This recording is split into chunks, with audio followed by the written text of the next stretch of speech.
Je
pense que le cadeau c'était inutile, franchement, puisque le cadeau que vous me faites le plus beau, c'est votre fidélité. Et vous retrouvez ici, c'est toujours pour moi un très beau cadeau. Merci. Et je suis embêté juste qu'il vous ait dit mon âge, parce qu'il y en a qui croyaient que j'avais 50 ans. Tant pis, on fera avec. Le principal, c'est de le faire longtemps. 120 ans.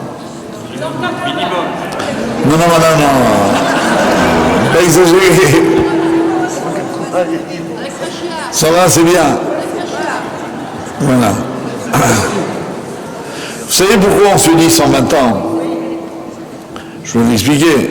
Parce que c'est l'âge de mon cher Rabbeinu, auquel Moïse est mort. Et on dit dans la Torah que 120 ans, à 120 ans, l'onas, les rovelotash kocho, que Moshe Rabbeinu était, sa force n'avait pas faibli et il était toujours aussi vigoureux. Donc, en fait, quand on se dit à 120 ans, ça veut dire on se souhaite automatiquement la santé jusqu'à 120 ans. Parce que, moi je me souviens, j'étais à l'époque là-bas à Marseille, il y avait un vieux monsieur que j'avais croisé dans la rue de la communauté, il avait 81 ans, alors je lui ai souhaité 120 ans, il m'a dit pourquoi faire? Genre, ça se finit comme ça. Alors, je lui ai expliqué, il m'a dit, bon, à ces conditions, j'excelle. Donc voilà pourquoi, madame, permettez-moi de refuser 180 et de me contenter de 120. Voilà, 120 hors taxe. Voilà, ce qu'on a en plus. Je voudrais ce soir essayer d'expliquer un épisode de la Torah, à la fois pathétique et je crois fondamental, qui est la naissance de Binyamin, de Benjamin, le dernier fils de Rachel et fils de Yaakov. Je rappelle d'abord rapidement que au moment où Rachel est tombée enceinte, Yaakov, qui habitait chez son beau-père Laban en Mésopotamie, décide de partir de chez cet homme, qui était un homme cupide, je ne sais pas ce qui se passe là. C'est éteint. Allô? C'est bon. Allô?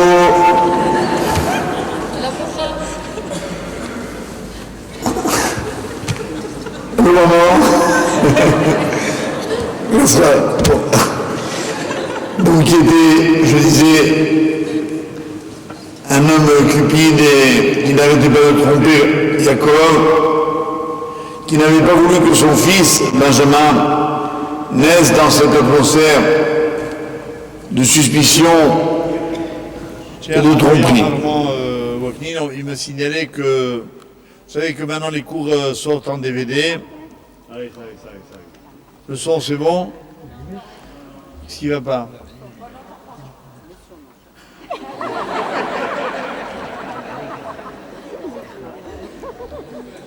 Je disais que on me signale que les cours qui sortent déjà en CD depuis quelques années sortent depuis la dernière fois en DVD.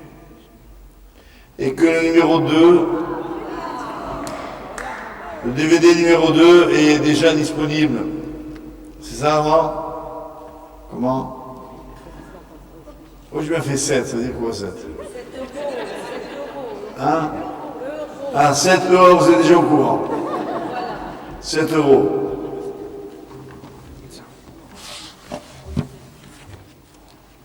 Maintenant, ceux qui attendent des promotions, il y aurait une promotion, si tu veux, en janvier 2008, à 6,50 €. Moi, je vous conseille d'acheter tout de suite. Voilà. Alors, je voudrais commencer ce soir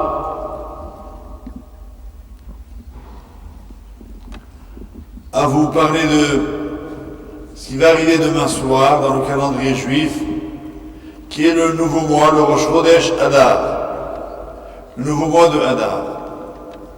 Comme vous le savez déjà sûrement, cette année, il y a 2 mois de Adar. Une rapide explication, au début, excusez-moi, technique, pour vous rappeler que l'originalité du calendrier juif, c'est qu'il est à la fois solaire et lunaire. Lunaire pour la fixation des dates des événements, le 15 Shevat, le 14 Adar pour Purim, le 15 Nissan Pessah, etc.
Est-ce que quelqu'un a des lunettes de soleil à me prêter parce que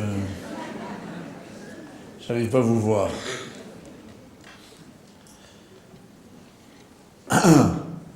Bien, mes chers amis, je voudrais vous dire d'abord à tous bonsoir, Bruchim Habayim, soyez les bienvenus. On est très heureux de vous accueillir à cette occasion. Et je dois dire que c'est vrai, comme l'a dit Rav Ariel, c'est un peu un rêve qui se réalise ce soir. Et d'avoir réalisé un mikvé, j'y reviens, et de pouvoir en parler. Et le faire en dehors d'un endroit qui soit un endroit, on va dire, cultuel, une synagogue. Mon but était en effet, sera ce soir, d'essayer d'expliquer l'importance et l'actualité du mikvé. Mais ma joie, je la dois beaucoup. Pas seulement, bien évidemment, cela va sans le dire, et mieux en le disant à Kadosh Baruch Hu, mais à M. Benloulou qui a été vraiment d'un dévouement extraordinaire, d'une patience sans limite, et puis à tous mes élèves ici présents, au premier rang desquels je veux citer Jean-Pierre et Sabine, et vraiment...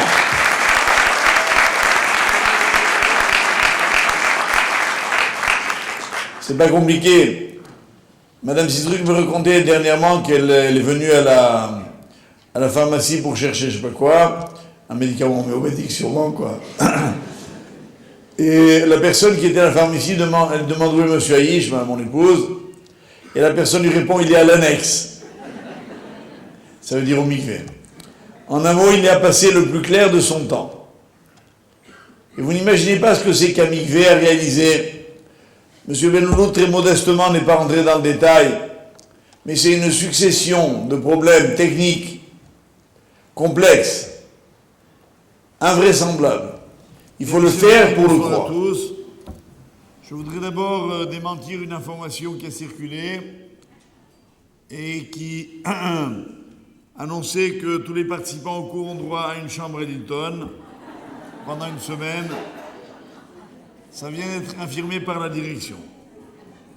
Je suis vraiment désolé, mais c'est comme ça. Ceci étant, on est quand même content d'être là. C'est classe, quoi, c'est vrai. On fait pas moins que ça pour la Torah. Il a Miken, tu es d'accord? La Torah a droit à ce qu'il y a de plus beau. Et merci d'être venus tous l'honorer pour ce cours qui, bien évidemment, comme vous le savez, parlera de Pessah, que nous allons diviser en deux parties. Une première sur un sens de la fête, une deuxième sur la pratique de la fête. Et en effet, cette année, plus que jamais, ce cours s'avère nécessaire. Vous allez voir pourquoi. Ceci étant, je voudrais d'abord annoncer on vient de m'informer que le CD numéro 9 est disponible, puisqu'il sort régulièrement, Baruch Hashem, et que le DVD numéro combien? Numéro 5 est également disponible.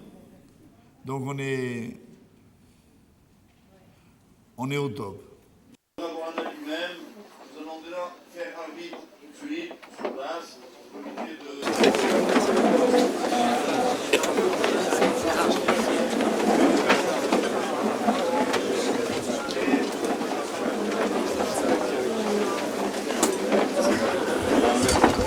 Chers amis, juste pour la minute qui nous reste avant d'atteindre le Zman, pour pouvoir faire Arvit et Sfirat HaOmer, je tiens à dire que l'assistance nombreuse, les nombreux rabbinim qui sont ici présents témoignent, comme s'il fallait encore un témoignage de cette affection que nous ressentons tous et de cet énorme manque que nous vivons par la disparition de notre maître.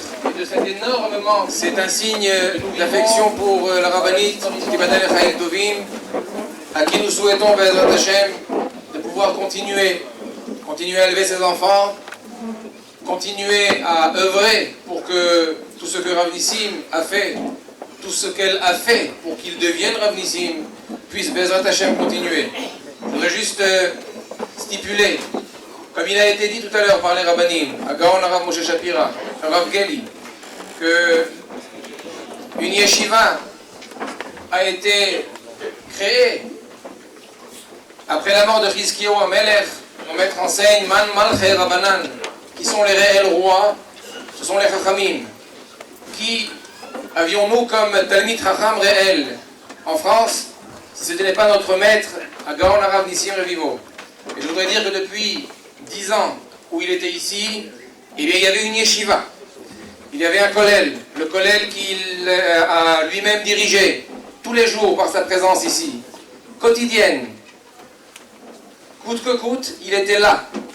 Après le Beddin, il était tous les après-midi ici. C'est grâce à lui que toute cette communauté a pu se développer.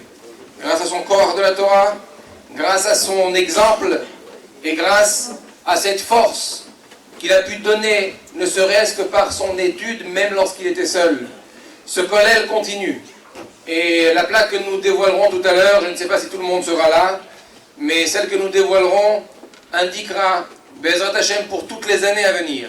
Et pour tout le temps où cette communauté restera encore en galoute jusqu'au moment où elle montera en Eretz Israël avec l'ensemble des Bate Knesiot ou Bate Midrashot, eh bien, il sera gravé sur cette plaque le nom du kollel. Et dorénavant, désormais, le nom du kollel, c'est Kollel Haran, Kollel Rabbeinu Nissim, en son nom. C'est en même temps une invitation à ce que notre maître, le Rav Shapira, a dit tout à l'heure. La yeshiva est là, le kollel est là, le nom y est, et maintenant les Talmidei Chachamim sont invités à participer.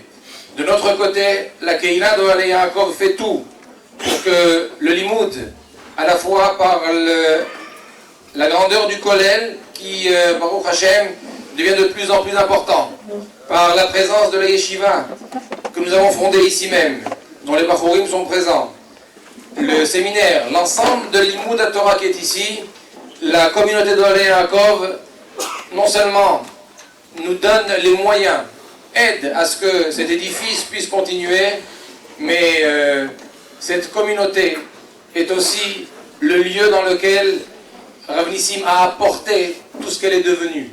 Et je voudrais dire que pour nous, nous avions été que les acteurs matériels de ce que lui il a apporté au niveau de la Neshama du Makom.